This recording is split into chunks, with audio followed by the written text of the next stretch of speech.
So you might notice some extra skin or some extra what we call keratin or some extra pad on your pet's bottom part of their paw. And so what this is, and this patient is a beautiful example of this. And so what this is called hyperkeratosis. And that is where there is actually extra tissue on the paw pad. And so a lot of owners ask me, Doc, what should I do about it? What's causing it? And that's a great question. So this can be breed related. So some dogs, it's just genetic. They just get this on the bottom of their paws. It could be age related. We see this more in our senior pets. Sometimes it's conformation related. So if it's more on one side, that's because the pet is putting less or more pressure on that paw pad, and it has the ability to overproduce that keratin or those skin cells or those paw pad cells.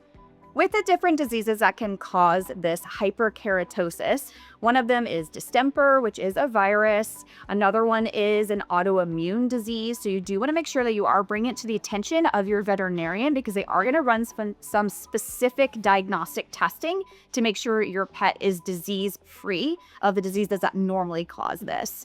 Otherwise, if it is conformational, you will want to make sure you bring this to the attention of your veterinarian as well, because if your pet is not putting the same pressure on all of the same pads, so if we're walking like this or if we're walking like this, then that means osteoarthritis. That means abnormal conformation of the joints, abnormal positioning on the legs, and osteoarthritis or joint issues causes pain in pets. So it could be the simplest thing that you're seeing extra tissue on the paw pad, but that actually means that your pet is in a lot of pain and they're actually shifting or changing the way that they move their joints or their limbs. If it turns out your pet is perfectly normal on the inside, which is what we would always want, then at that point, it's just about taking care of or maintaining this. It does not need to surgically be removed.